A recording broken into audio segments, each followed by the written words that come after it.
गीता शास्त्र के इस चौथे एपिसोड में आपका हार्दिक अभिनंदन करती हूँ, स्वागत करती हूँ। गीता शास्त्र के इस चौथे एपिसोड में हम देखेंगे अध्याय 1 का श्लोक नंबर 1। सबसे पहले अध्याय 1 जिसका नाम रखा गया है अर्जुन विषाद योग। प्रश्न उठता है कि इस अध्याय का नाम अर्जुन विषाद योग क्यों रखा गया है। इस अध्याय का नाम अर्जुन विषाद योग इसलिए रखा गया है क्योंकि इस अध्याय में अर्जुन विषाद से घिर जाते हैं। विषाद किसको कहते हैं? विषाद कहते हैं डिप्रेशन को, क्योंकि इसमें अर्जुन विषाद अर्थात डिप्रेशन से घिर जाते हैं, इसीलिए इस अध्याय का नाम अर्जुन विषाद योग रखा गया है। धृतराष्ट्र उवाच धर्मक्षेत्रे कुरुक्षेत्रे समवेतायुयुत्सवः मामकाः पाण्डवाश्चैव किम कुर्वत संजय। गीता शास्त्र का पहला अध्याय, पहला श्लोक। 700 श्लोकों में एकमात्र श्लोक जो धृतराष्ट्र ने बोला है। धृतराष्ट्र उवाच, धृतराष्ट्र बोल रहे हैं, धृतराष्ट्र पूछ रहे हैं। धृतराष्ट्र किससे पूछ रहे हैं? धृतराष्ट्र संजय से पूछ रहे हैं। क्या पूछ रहे हैं?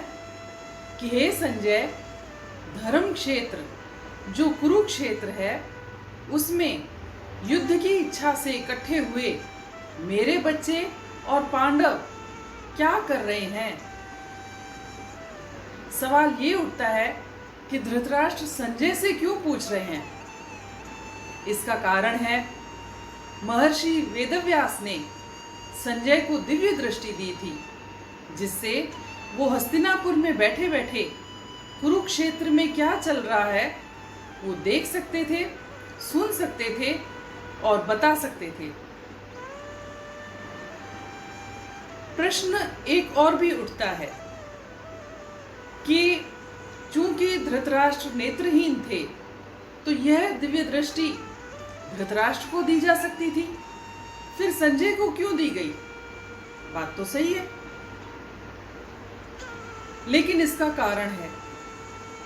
असल में महर्षि वेदव्यास पहले धृतराष्ट्र के पास ही गए थे और उनको बोला था कि ये जो युद्ध है इसमें क्षत्रियों का भीषण नरसंहार होगा और अवश्य ही होगा, इसको कोई टाल नहीं सकेगा।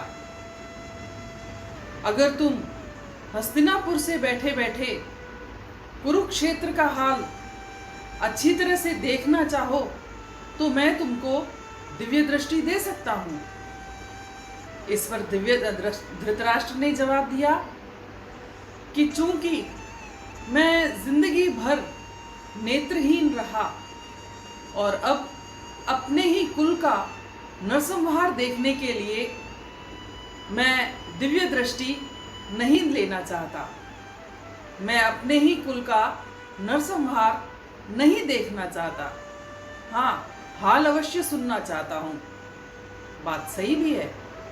कौन भला अपने कुल का नरसंहार देखने के लिए दिव्य दृष्टि लेना चाहेगा?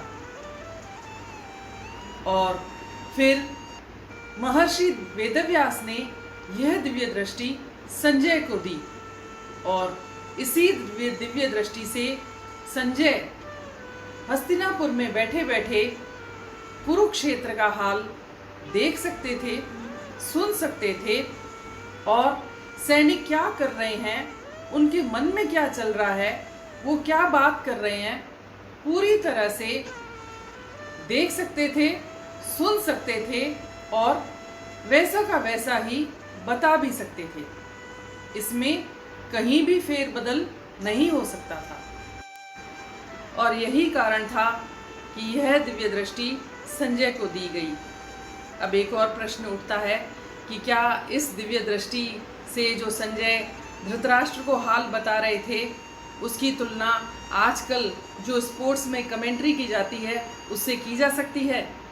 तो इसके बारे में यही बोला जा सकता है कि उदाहरण की दृष्टि से या समझाने की दृष्टि से तो बोल सकते हैं कि जो संजय दिव्य दृष्टि से धृतराष्ट्र को हाल बता रहे थे वह कमेंट्री जैसा ही है, लेकिन जो संजय की दिव्य दृष्टि से जो हाल धृतराष्ट्र को बता रहे थे उसमें और कमेंट्री में दिन रात का अंतर है।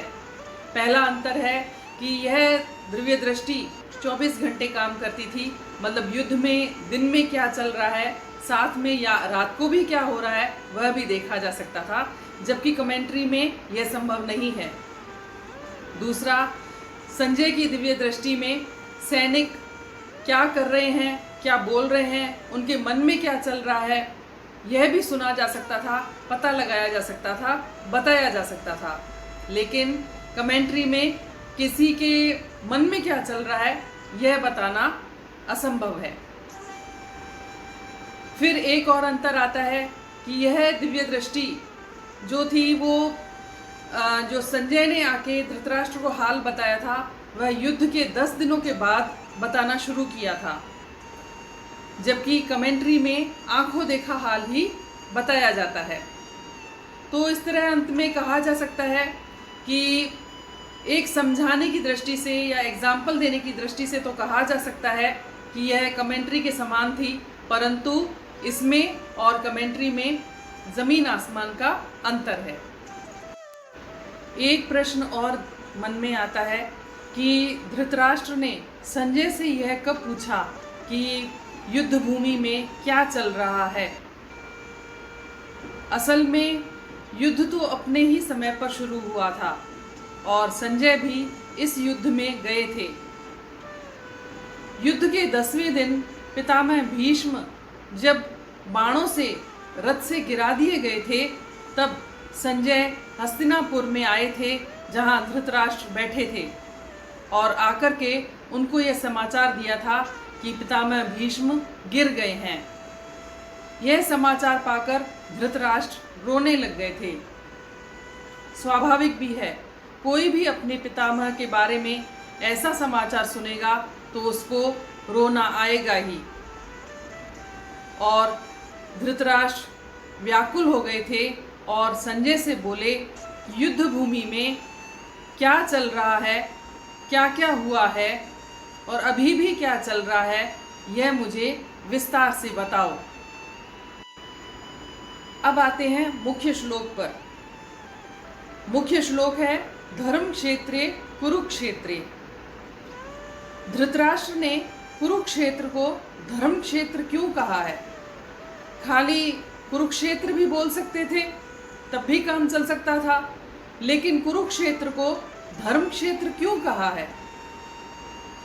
देखिए, बोलने वाले ने तो क्या सोच करके बोला है यह तो स्पष्ट रूप से हम भी नहीं कह सकते, लेकिन हाँ, अनुमान लगाने के लिए हम 3-4 कारण जरूर बता सकते हैं। हो सकता है इन कारणों में से किसी एक कारण की वजह से या एक या अधिक कारणों की वजह से उन्होंने कुरुक्षेत्र को धर्म क्षेत्र कहा है। तो पहला कारण है, चूंकि इस कुरुक्षेत्र पर इंद्र, ब्रह्मा, अग्नि आदि देवताओं ने तप किया था। कहा जाता है कि कुरु राजा ने भी यहाँ पर तप किया था कि जो भी इस भूमि पर मरेगा वह पुण्य लोक को प्राप्त होगा, उसका उद्धार हो जाएगा, कल्याण हो जाएगा। तो हो सकता है इसी वजह से धृतराष्ट्र ने कुरुक्षेत्र को धर्म क्षेत्र कहा हो। इसकी दूसरी वजह यह है, चूंकि कुरुक्षेत्र में जहाँ अभी युद्ध चल रहा था वहाँ पर साक्षात कृष्ण भगवान भी उपस्थित थे। तो जहाँ कृष्ण भगवान उपस्थित रहते हैं वहाँ अधर्म होने का तो सवाल ही नहीं। हो सकता है इसी वजह से कुरुक्षेत्र को धर्म क्षेत्र कहा हो। तीसरी वजह यह भी हो सकती है कि हो सकता है उनके मन में श्री कृष्ण भगवान के लिए एक आदर की भावना हो और उसी आदर की भावना को अभिव्यक्त करने के लिए उन्होंने कुरुक्षेत्र को धर्म क्षेत्र कहा हो।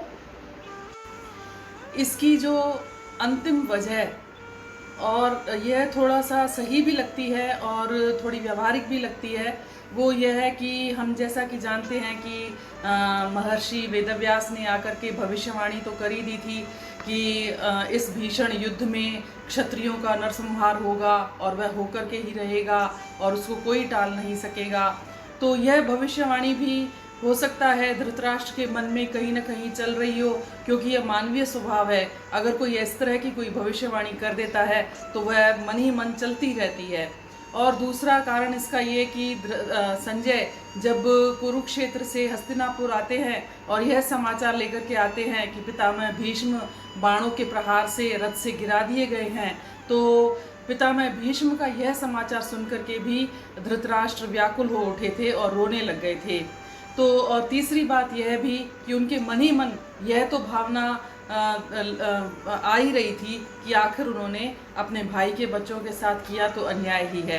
तो ये सब दोनों तीनों बातें जो थी उनके मन में चल ही रही थी और उनको अब लगने लगा था, क्योंकि अब ये कृष्ण भगवान साक्षात भगवान जो है वो युद्ध भूमि पर उपस्थित हैं। अब यहाँ पर अन्याय का कोई काम रहा नहीं, अब पाप और पुण्य का फैसला होने ही वाला है। तो और ये सब बातें उनके मन ही मन चल रही थी, और जो होता ये है कि जो बातें अपन के मन ही मन चल रही होती हैं वो आखिर कभी न कभी बाहर आ ही जाती हैं, जुबान पर आ ही जाती हैं। इसलिए हो सकता है कि धृतराष्ट्र ने कुरुक्षेत्र को धर्म क्षेत्र कहा है। इस श्लोक में हमने देखा धर्म क्षेत्रे कुरुक्षेत्रे, यहाँ तक की तो व्याख्या हो गई। अब है समवेता युयुत्सव। समवेता का मतलब इकट्ठे हुए और युयुत्सव का मतलब युद्ध की इच्छा वाले। अब युद्ध की इच्छा वाले का मतलब क्या, कि जो युद्ध की तैयारी से आए हैं, जो युद्ध के लिए तैयार होकर के आए हैं। तो समवेता युयुत्सव, जैसा कि हम जानते हैं कि दुर्योधन को श्री कृष्ण भगवान स्वयं गए थे समझाने के लिए कि अगर वह 5 गांव पांडवों को दे दे तो युद्ध को टाला जा सकता है, लेकिन दुर्योधन ने इस बात के लिए मना कर दिया था और बोल दिया था कि वह एक सुई की नोक के बराबर की भी जमीन पांडवों को नहीं देगा, और उसने युद्ध की तैयारी शुरू कर दी थी। तो वह भी युद्ध की तैयारी से इधर आए हैं। और दूसरी तरफ पांडव जिन्होंने 12 साल का वनवास काटा था और 1 साल का अज्ञातवास, यह पूरा करके अपना दुर्योधन के पास आते हैं और अपना हक मांगते हैं। तो दुर्योधन ने हक देने से मना कर दिया, तो कुंती की आज्ञा से उन्होंने युद्ध की तैयारी शुरू कर दी। तो दोनों पक्ष युद्ध की तैयारी करके ही इधर आए हैं। तो समवेता युयुत्सव मतलब दोनों पक्ष युद्ध की तैयारी करके पूरी युद्ध के लिए तैयार होकर के ही इधर इकट्ठे हुए हैं। धर्म क्षेत्रे कुरुक्षेत्रे समवेता युयुत्सव, यह इसकी एक पंक्ति है श्लोक की और इसकी व्याख्या हो गई। अब आता है मामकः पांडवाश्चैव। मामकः का मतलब है मेरे बच्चे, और पांडवाश्चैव का मतलब पांडव के बच्चे और पांडव के बच्चे। तो यहाँ पर यह बोला जाता है कि धृतराष्ट्र ने मामकः पांडवाश्चैव मतलब मेरे बच्चे और पांडव के बच्चे करके बोला है। तो वो ऐसे उनके भाई के ही बच्चे थे तो उनके बच्चों के समान थे, लेकिन यहाँ पर धृतराष्ट्र ने मेरी तेरी भावना का परिचय दिया है। दोनों के बच्चों को उसने अलग अलग कर दिया, जुदा जुदा कर दिया है। तो यह उनके मन में द्वैधी भावना का भी परिचय देता है। तो यह उनके अपने बच्चों में तो उनका अथाह मोह था, और यही मोह उनको आगे जाकर के अपने कुल का एक नरसंहार का भी उनको कुल के संहार का भी उनको एक दुख देखना पड़ता है। इसी अभी धर्म क्षेत्रे कुरुक्षेत्रे समवेता युयुत्सव मामकः पांडवाश्चैव किम कुर्वत संजय। अब किम अकुर्वत संजय, यह भूतकाल में है कि क्या हुआ, लेकिन यह नहीं है कि धृतराष्ट्र ये पूछना चाहते हैं कि क्या हुआ, वो यह भी जानना चाहते हैं कि अभी भी क्या हो रहा है और अब तक क्या क्या हुआ है। क्योंकि अपन जानते हैं कि संजय कुरुक्षेत्र से हस्तिनापुर की तरफ आए थे और पितामह भीष्म के गिरने के बाद ही आए थे। तो धृतराष्ट्र व्याकुल हो गए थे और अब ये जानना चाहते हैं कि वहाँ पर अब तक क्या क्या हुआ है और अभी भी क्या हो रहा है, वह विस्तार पूर्वक बताएं। तो इस तरह से यह श्लोक की पूरी व्याख्या हो जाती है। यह तो था श्लोक का अर्थ और उसकी व्याख्या। अब नंबर आता है हमें क्या शिक्षा मिलती है। तो सबसे पहले शिक्षा यह मिलती है कि जैसा हम देखते हैं कि धृतराष्ट्र अपने पुत्र मोह में अंधे थे और यही मोह उनके कुल के संहार का भी कारण बनता है। तो वो धृतराष्ट्र खाली अपने बच्चे की खुशी में ही अपनी खुशी समझ लेते थे। आज घर घर की ये कहानी हो गई है कि हर माता पिता अपने बच्चे की खुशी में ही अपनी खुशी को देखते हैं और यही अपना कर्तव्य समझ लेते हैं। लेकिन ऐसा नहीं है। बच्चों की खुशी में ही अपनी खुशी है, यहाँ तक तो ठीक है, लेकिन बच्चों को सही रास्ता दिखाना भी ज़रूरी है। आज बच्चों को हम सही रास्ता दिखाएंगे, हो सकता है आज बच्चों को थोड़ा बुरा भी लगे, लेकिन वक्त आने पर वही बच्चे याद भी रखते हैं कि हमने अपने माँ बाप से क्या क्या सीखा, हमारे को माता पिता ने कैसे कैसे मार्गदर्शन दिया और वह उनको वक्त पर काम आता भी है। दूसरी बात यह है कि धृतराष्ट्र जो थे वो मेरी तेरी भावना में उलझ जाते हैं। ये मेरे बच्चे, ये भाई के बच्चे, तो यह मेरी तेरी भावना भी आज हर घर में आ गई है। तो उसकी वजह यह है कि आज हर घर में हम अकेले पड़ गए हैं, अलग थलग हो गए हैं। एक वक्त था, मैं ये कहती हूँ बहुत पुरानी बात नहीं, कुछ वर्षों पहले पुरानी बात है कि हमारे माता पिता जो थे अपने, खुदा न खास्ता किसी के भाई की मृत्यु हो जाए तो बड़ा भाई या छोटा भाई वो अपने बच्चों को की परवरिश करता था, उनकी शादी ब्याह कराता था और अपने पिता समान पिता होने का पूरा फर्ज भी अदा करता था। लेकिन आज वह भावना नहीं रही है और हम अकेले अकेले पड़ गए हैं और यही अकेलेपन के कारण कई मानसिक बीमारियों ने भी हमको घेर लिया है। तो यह हम जहाँ की संस्कृति कैसी है, यहाँ की संस्कृति है वसुधैव कुटुंबकम, ये समस्त वसुधा ही हमारा परिवार है और आज हम परिवार में ही अकेले अकेले हो गए हैं। तो हमें इस तरफ भी थोड़ा ध्यान देना चाहिए। और तीसरी शिक्षा जो है आज की युवा पीढ़ी के लिए है। युवा पीढ़ी में जो है, जैसे हम देखते हैं दुर्योधन के चरित्र को देखते हैं, वह शकुनी मामा की बातों में आ जाते हैं। शकुनी मामा बाहर से तो मीठा मीठा बोलते हैं, लेकिन मन में क्या है वह बताना मुश्किल है। तो आजकल के बच्चे भी अपने माता पिता की कम सुनते हैं, टीचर्स की भी कम सुनते हैं, लेकिन अपने यार दोस्तों की ज़्यादा सुनते हैं। तो यार दोस्तों के मन में क्या है वो तो नहीं पढ़ सकते। हाँ, बाहर से वो मीठा मीठा बोलते हैं, इसलिए वो गुमराह हो जाते हैं, मिसगाइडेड हो जाते हैं। तो बच्चों को ये समझ लेना चाहिए कि माता पिता ही हमारे बेस्ट वेल विशर्स हैं और उनकी सुनना भी ज़रूरी है। फ्रेंडशिप अपनी जगह पर है, लेकिन माता पिता की सुनना भी ज़रूरी है। मैं समझती हूँ आपको यह एपिसोड अच्छा लगा होगा। अगर आपको यह एपिसोड अच्छा लगा तो आप इस चैनल को लाइक, शेयर और सब्सक्राइब ज़रूर करें। कल के एपिसोड में या नेक्स्ट एपिसोड में हम देखेंगे श्लोक नंबर 2। उसकी हम अर्थ और व्याख्या इसी तरह करेंगे जिस तरह से आज हमने इस श्लोक की है। तब तक के लिए जय श्री कृष्ण।